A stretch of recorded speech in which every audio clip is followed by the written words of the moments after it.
intertwined. This has to happen to this, to do this, but you have to have a relationship with this person. Would you, next time, would you tell me? He's got also like so there's probably a lot of. I don't know what's around.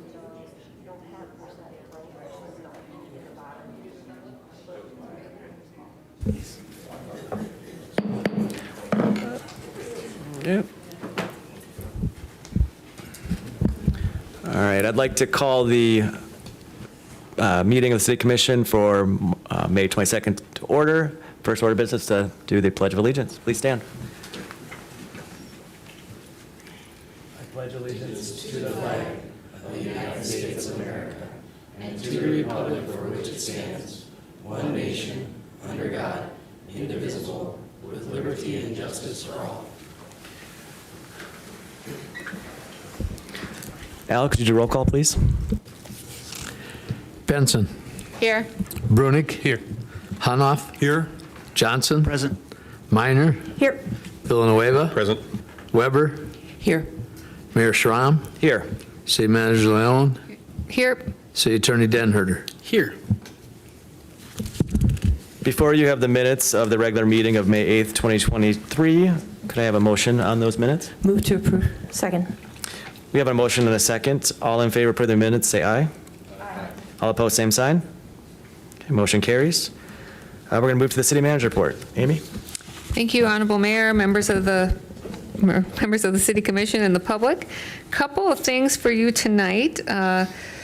First of all, on your agenda, we had a date miscommunication, which was my miscommunication with the Director of United Way of Greater Yankton, Lauren Hansen. So she will actually be here on the 12th of June. So we do not anticipate her under public appearances.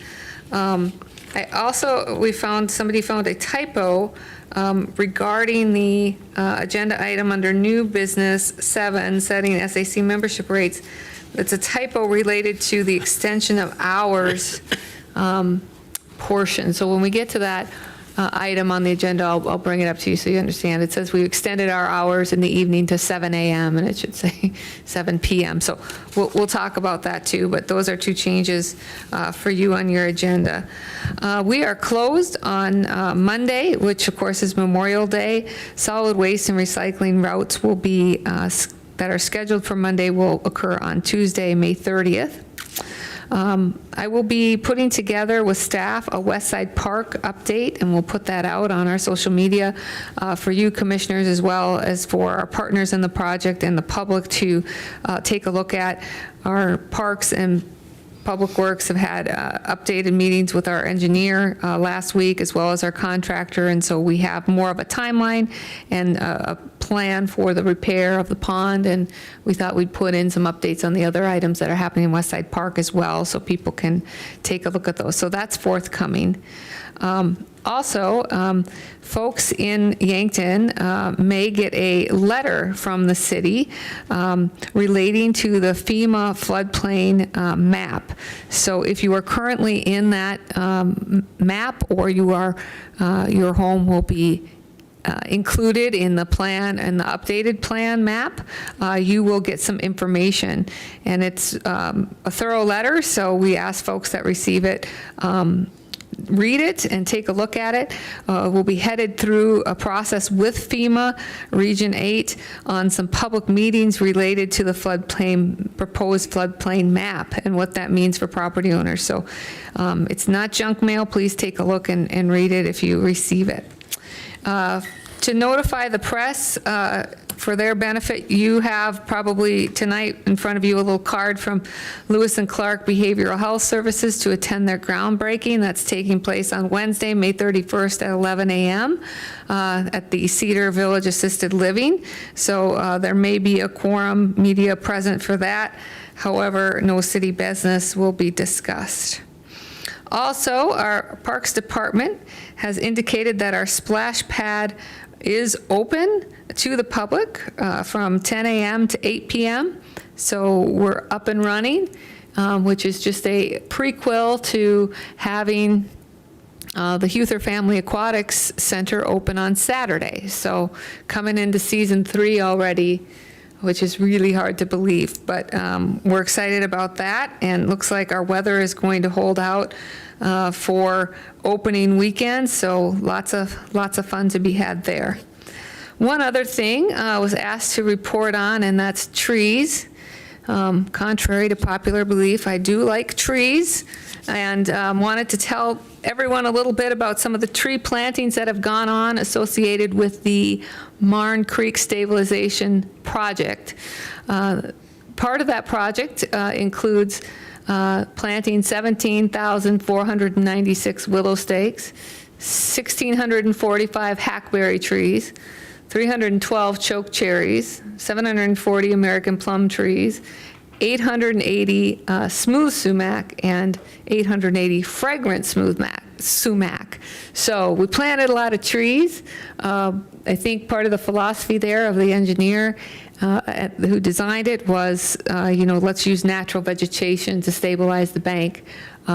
But we are planting trees. We're planting a lot of them, of course, with our regular tree plantings as well. But we have gotten a lot of questions from the public about, what's happening with the development. We're losing a lot of good trees, development out north and other developments, and we want to make sure that people understand that we do have a commitment to plant trees, not just in regards to this project, but also to replant trees that are taken down, so we can continue to be a Tree City USA and also maintain the aesthetics of our community. I think, Mayor Schramm, that's all I have on my list tonight, unless there's specific questions that the commission has of me. Are there any questions for the city manager during her report? Okay, seeing none, we're going to move on to the public appearances section of the agenda. Public appearances is a time for the persons to address the city commission on items not listed on the agenda. No action may be taken on the matter raised under this item on the agenda until the matter itself has been specifically included on the agenda. Each unscheduled person has up to 3 minutes to speak. We do have one now scheduled presenter, but if there is anyone that is unscheduled that would like to speak, please keep your comments to 3 minutes. Do we normally start with the unscheduled? Doesn't matter? All right, is there anyone that's unscheduled that would like to speak on a matter that is not on the agenda at the meeting tonight? Okay. Seeing no movement, then Pauline, would you like to present? Thank you. Please step to the podium and introduce yourself and your address, please.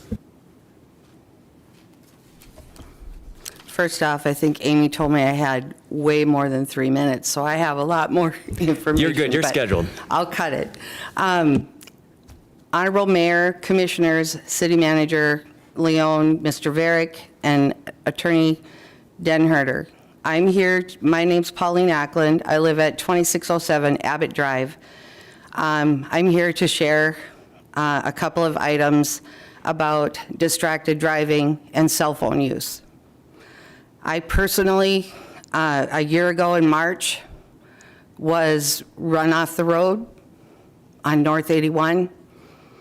I might get a little emotional. I apologize for that, but on North 81, I was coming home from Sioux Falls, and a pickup was coming at me in my lane, and I was forced to take the emergency lane and the ditch. And since then, and I've always been passionate about not using the cell phone, not texting, not even answering the phone, even if it's hands-free. But since that time, I have become very passionate about it, and something needs to be done. Since I retired this last March, I have been watching the traffic, parking on Broadway, parking on West City Limits Road, and counting the cars and the people that are on their phones. You all should have gotten in a packet this picture. How many times when you're driving down the road are you seeing this? How many times are you yourselves doing it? This needs to stop. It needs to start with our city. It needs to change. And we can be the first ones in the state to do that. We can go hands-free. We just have to rewrite our our law, rewrite our ordinance. And if you change the law and you change it so that it's completely hands-free and you cannot be holding your cell phone, our police officers can write tickets. The way the law is written now, it states that no person may operate a motor vehicle while using a mobile electronic device. But there's a number 3 in that section that says it does not apply if you're using your navigation system. Now, you can't be entering information into your navigation system, but you can be fudging it or doing whatever.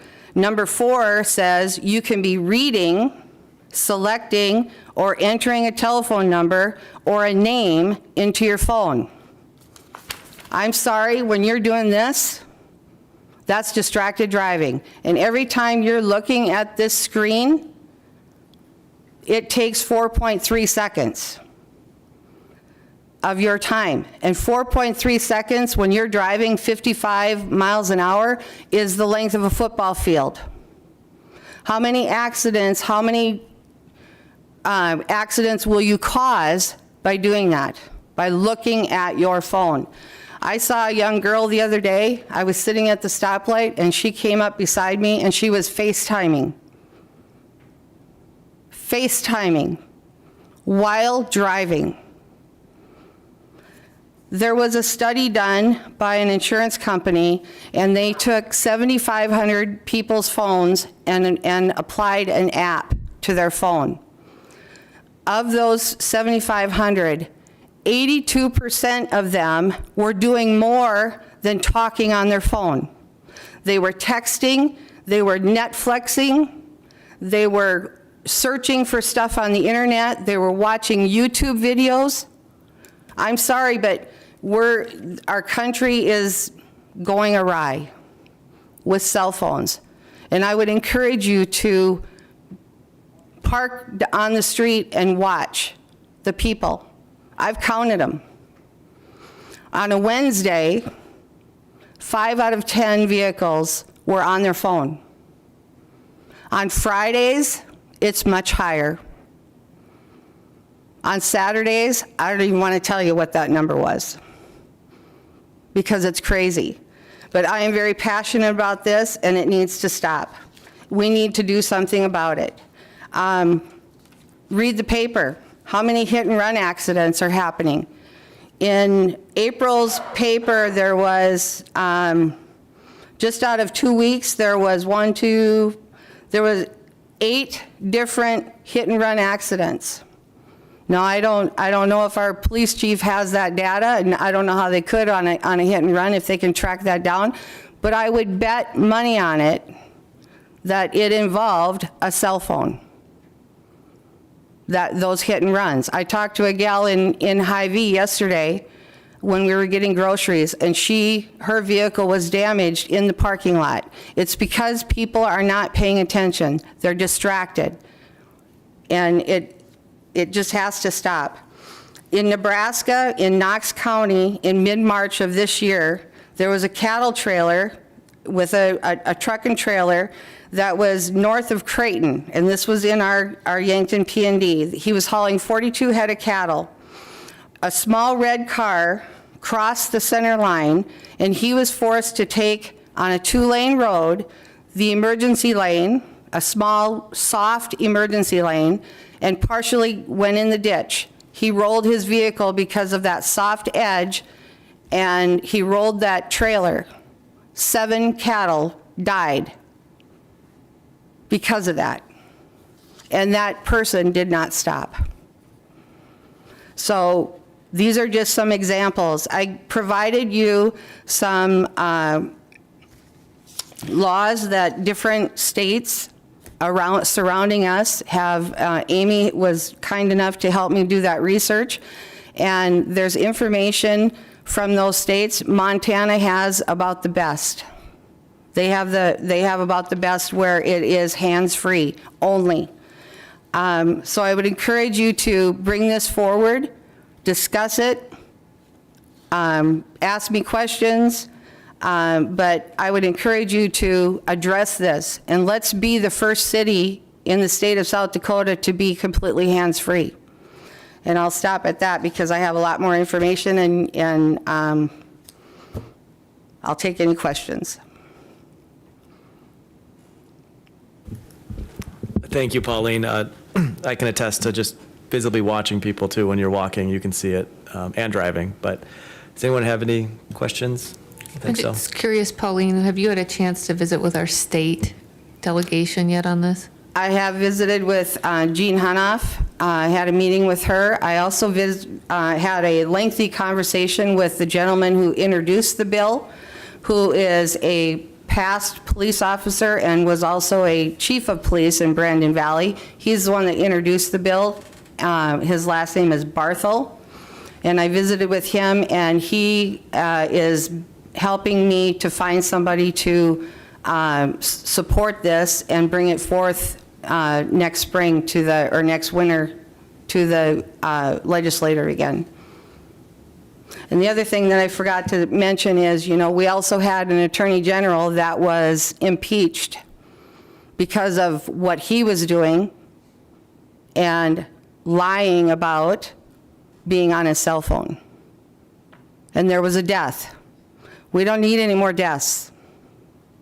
And I had a near-death experience, and I don't ever want to experience that again. I saw my life pass before my eyes, and I almost didn't get to see my granddaughter turn 1. And that's when it hits home. And it's not just me. I've talked to many in the community. Everybody says, oh yeah, it's a real problem. But how many of us are picking up our phone right after we say that? There's a lot of people that will support it. And if you're going to change it, you also need to change the fine so that it hurts. So that it hurts the first time so that they don't do it again. And $25 and less than $100 is not enough. It should be $200 fine. And if you change it to hands-free only, if they're holding their phone, we can pull them over. Deputize me, I'll do it. I'm willing to take the test. I can be Gomer Pyle on Andy Griffith, and I can do citizen's arrest. You know, but I'm pretty passionate about this, and I have been working since I retired. This is what I've been working on, and I am going to address it at the state level, but I would like to see Yankton take charge. And there's many slogans that I provided you of, you know, things that we can do as promotions. And if you don't want to change the law, at least promote it. At least put some signage up. You know, Texas has them all over. You drive, you text, you die. That's what they put all over the state of Texas. You see them all over the place. Sioux City's doing it. Iowa, Nebraska is putting up signage. We need to get on board with this. We need to protect ourselves. You know, the people that are on their phones, they don't want to protect themselves. But what about the rest of us? I don't even want to think about, you know, riding a bike or taking a walk because of the texting and driving. You sit on West City Limits Road and watch the people. It's too late now because school's out, but when school is in session, you watch the people on the cell phones on West City Limits Road. I took a walk early in the morning and I just sat on the bench by the dog park and counted the vehicles. And it was scary. But, you know, the slogans are there for us. We just need to promote it. And I'll do whatever I have to. Thank you, Pauline. Thank you. I know we can't take any actions during public appearance, but we appreciate your passion about this. Very much so. Thank you. Thank you. And Pauline, so you know, and so the commission knows, they haven't seen it yet, but Chief Foote has put in his budget proposal some dollars for promotion. And Pauline has visited with us at the staff level as well as with Sheriff Chrissy about this issue as well. So, you know, following this evening, if there's direction for us to work further beyond the public education, we certainly can do so. But we did put that in the budget. Now that'll be up to these guys what stays and what goes, but understanding that it's a serious issue and something that we're just going to be faced with all the time. And If I don't see it on the agenda, I'll be back. she will. I promise. Thank you. Okay, we are going to move to the consent portion of the agenda. Establishing public hearing for sale of alcohol beverages, establishing June 12th, 2023 as the date of the public hearing on the request for special events malt beverage on-sale retailer's license and special on-sale wine retailer's license for one day, July 21st, 2023, from the Center, Chris Thury, Executive Director, 900 Wedding Drive, Yankton, South Dakota. Item 2, consideration of memorandum number 23-90 recommending approval of the application from Martha's Crafts to sell yard art and metal decor at Joe Dean's from August 4th, 2023 through September 4th, 2023. And consideration of memorandum number 23-91 recommending approval of the application from Rock and Rumble for a transient merchant's license for July 22, 2023, and special events dance for July 22nd, 2023. All those in favor of approving the consent agenda as proposed, say aye. I'll give you a motion. Oh, Do sorry. that, Huh. Mason. Again, I need some help, right? Thank you, guys. We have a motion and a second on approving the consent agenda. All those in favor, say aye. All opposed, same sign. Any abstentions? Okay. Moving on to old business. Item number 1, consideration of memorandum number 23-93 regarding the request for a special events on-sale liquor license for July 22nd, 2023 from Rock and Rumble, Inc., Michael Sarda, President, DBA Rock and Rumble, 3rd Street on Douglas and intersecting Capitol. Could I have a motion, please?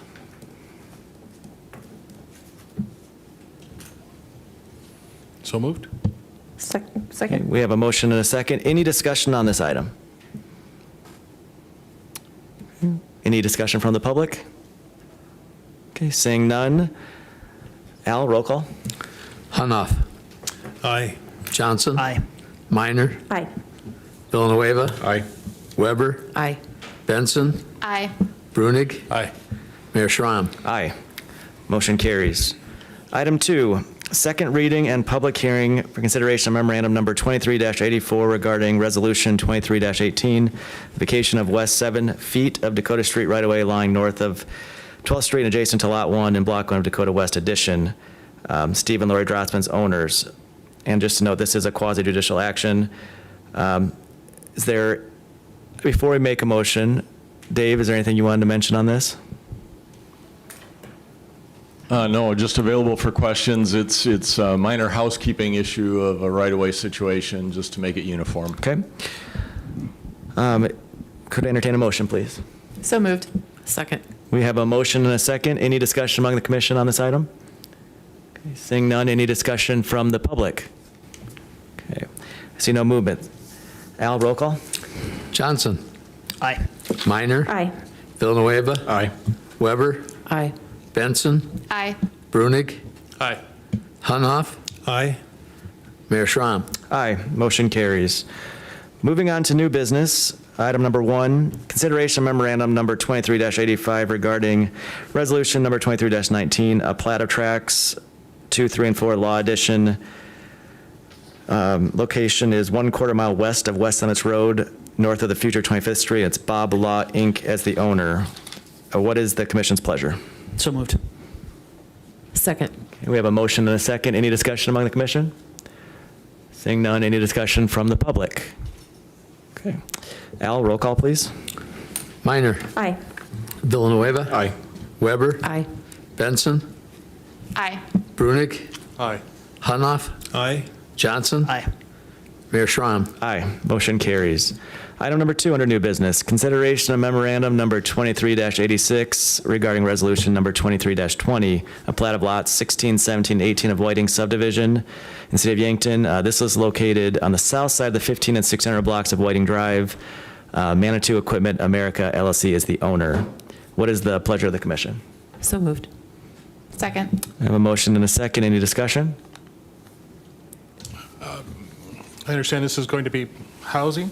Is Is that correct? That's the idea behind this? Yeah, the plan is for the property to eventually transfer and be available for a housing project. As we go through a plat review process, we have to consider it available for anything that would be allowed in the B2 Highway Business District as it is so zoned. So in any event, no matter what direction the eventual development goes, the plats have met the provisions of our subdivision ordinance, so staff recommends approval. Thank you, Dave. Any further discussion from the City Commission? Okay, seeing none, any discussion from the public? Okay, roll call. Villanueva. Aye. Weber. Aye. Benson. Aye. Brunig. Aye. Hunoff. Aye. Johnson. Aye. Minor. Aye. Mayor Schram. Aye, motion carries. Item number 3, consideration of memorandum number 23-87, recommending the City Commission award the cold applied plastic pavement making installation contract to Dakota Traffic Services LLC in the amount of $56,928.50. What is the pleasure of the commission? Move to approve. Second. We have a motion and a second. I don't know how this falls into the budget for this item. Amy, do you happen to know? I don't have it in front of me here. Oh, whether it was Yep. above or it was under the engineer's estimate? Okay, thank you. About $5,000 under the estimate. Yes. Okay, perfect. Any discussion from the commission on this item? Okay, anything from the public? Al, roll call, please. Weber. Aye. Benson. Aye. Brunig. Aye. Hunoff. Aye. Johnson. Aye. Minor. Aye. Villanueva. Aye. Mayor Schram. Aye, motion carries. Item number 4 is consideration of memorandum number 23-88, recommending adoption of resolution 23-21 to add one additional captain to the volunteer fire department leadership team. Before we make a motion, I'll have Amy discuss this item. Sure, we talked about this at our last work session, commissioners, for those of you who are present, but for the public's benefit, want to let them know that there was a number of recommendations associated with our volunteer fire department, and so we're moving forward with those, having had the discussion with you. One of those is to add an additional captain to increase the span of control on fire scenes, and that is done per your ordinance by resolution. So the recommendation is to approve the memorandum, which adds an additional position of fire captain. And I understand, based on my discussions with Ross, that some of you that have an affiliation with the fire department may not vote on this. However, you can make your choice on that if you'd like. This would increase the leadership team there from 5 to 6. Thank you, Amy. What is the pleasure of the commission on this item? So moved. Second. We have a motion and a second. Any discussion? Anything from the public? Okay, seeing none. Al, roll call, please. Benson. Aye. Brunig. Aye. Hunoff. Aye. Johnson. Aye. Minor. Aye. Villanueva. Abstaining affiliation. Weber. Abstain affiliation. Mayor Schram. Aye. Motion carries. Item number 5 is consideration of memorandum number 23-89, recommending adoption of resolution 23-22, approving the use of the state fire insurance tax premium check for funding a volunteer firefighter pension. Like the previous item, Amy, would you mind walking through this real quickly? Sure. This is another recommendation that comes from our work session discussion regarding some items associated with the volunteer fire department. So each year, accordance with the state, the city of Yankton Fire Department receives a check in the amount of approximately $60,000, and that can be used for a number of things. The volunteer fire department would like to, by resolution, establish that that be used for a pension plan to be divided up equally among the volunteer roster, which is an allowable expense under South Dakota codified law. That would be administered through a committee of the volunteers. And so what would happen is we would receive that pension check, and then we would write out a check to the volunteers for that amount, for that specific reason. And so they would manage that through an outside entity, has nothing to do with South Dakota retirement, is not available for our full-time firemen. As you know, Chief and Deputy Chief have South Dakota State Public Retirement, so it's not eligible for them. If you have questions, happy to answer them. Otherwise, we recommend approval, and of course, we've been working with the volunteers closely on this as well. I just really appreciate the work that the committee did to come up with this idea. I think it's an awesome benefit that we're able to provide to our volunteers for the services they provide. This is a direct result of the great work that they do. So I'm glad that we'll hopefully be able to proceed with this pending the vote. Okay, what would the pleasure of the commission be for this item? Move to adopt Resolution 23-22. Second. Is there any discussion among the commission? Okay, seeing none, anything from the public? Al, roll call. Brunick. Aye. Hunoff. Aye. Johnson. Aye. Minor. Aye. Villanueva. Abstaining affiliation. Weber. Abstain affiliation. Benson. Aye. Mayor Schramm. Aye, motion carries.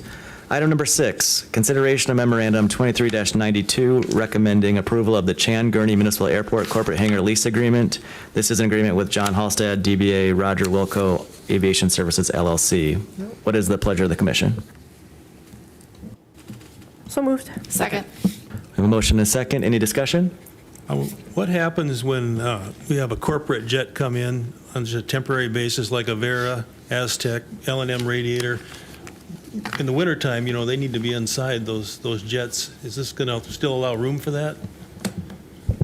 Yes, thank you for that question. In fact, we've been visiting with Roger Wilco, and he's represented by Nick Mosier, who are both here tonight, if you have questions for them directly about that very thing.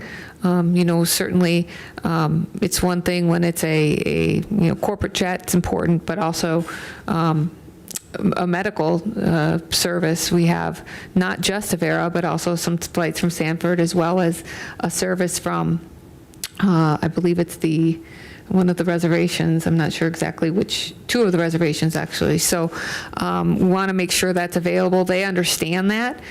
We've communicated and reached out to those medical services, and they understand both the need to have that space and the need that Roger Wilco has. And so we'll be communicating throughout the process, but they have provided for this to still occur and have space in that hangar for that very type of thing. And so as we move forward, we'll continue to discuss with the pilots, the medical pilots, and if there's issues, I think the relationship we have with Roger Wilco and Mr. Mosier, we can work through those things as needed.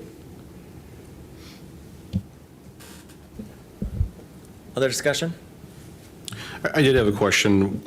One of the things that I saw on the on your plan is to have a avionics repair. Does that involve like a clean room? Is there something that's going to have to be built inside of the hangar to facilitate that, or you can just do it out in the open? If you could please stand to the podium and introduce yourself. Thank you. Hi, my name is John Halstead, owner of Roger Wilco Aviation Services. To answer your question, avionics specifically on the level of where FAA is involved, there is a section we have planned for the hangar, but there's no physical barriers that need to be in place. No construction that is planned at the moment, but there will be a section for that specifically for avionics, yes.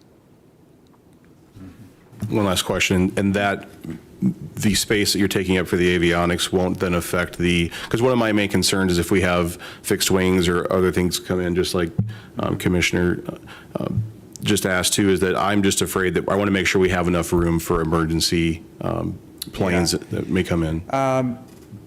The way it is right now, there's plenty of room.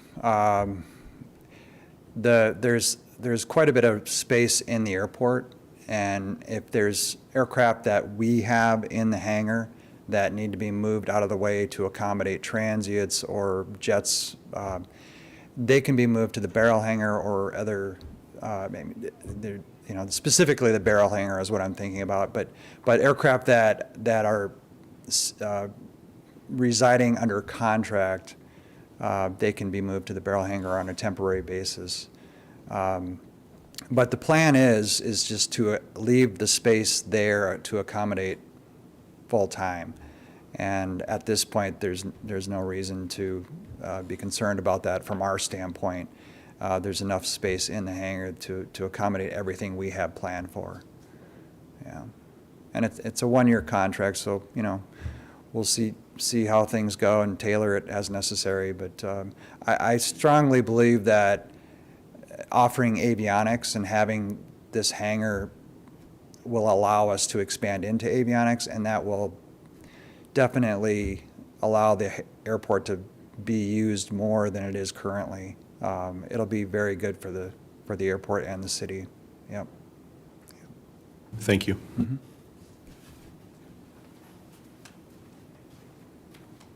Now I need a reminder, Al, did we actually take a motion in a second? Okay, good. Any other discussion? Okay. Anything from the public? Roll call. Hanoff. Aye. Johnson. Aye. Minor. Aye. Villanueva. Aye. Weber. Aye. Benson. Aye. Brunick. Aye. Mayor Schramm. Aye. Motion carries. Number 7, consideration of memorandum number 23-94, recommending adoption of resolution 23-23, setting the rates for the Summit Activity Center effective October 1, 2023. What is the pleasure of the commission? So moved. Second. We have a motion and a second. Any discussion among the commission? Just point out we're still by far the cheapest family gym or any gym in town, and still a very good value. I think this gets us back to where we were about 3-4 years ago before the pandemic. So certainly reasonable. During the SAC task force, that was, I think, unanimously agreed upon by the members that we did need to increase our rates just to help with the budget, and also we're still, as Commissioner Hanoff stated, it's very affordable. Any other discussion among the commission? Did we just have the time? Yeah. Did we have to I say? just That's correct. wanted to, thank you, Commissioner Brunick. Just wanted to mention, if you take a look at the second paragraph there on your packet piece, it talks about the expansion of hours. So as you're voting on this, you're also voting on the expansion of hours. The opening time on Saturday and Sunday will be adjusted from 8 a.m. It says 7 p.m. to 7 p.m. on your packet, but it will be adjusted from 8 a.m. down to 7 on Saturday and Sunday, and then the closing time Saturdays and Sundays instead of 4 p.m. to be 7 p.m. So again, talking about really maybe expanding, giving more access may lead to more membership or more of our members using the services and facilities there as well. So just wanted to point that out as a typo. So thank you. I know we're not voting on this, but I was curious how much these additional hours will cost through the summer. Todd, can you share that information?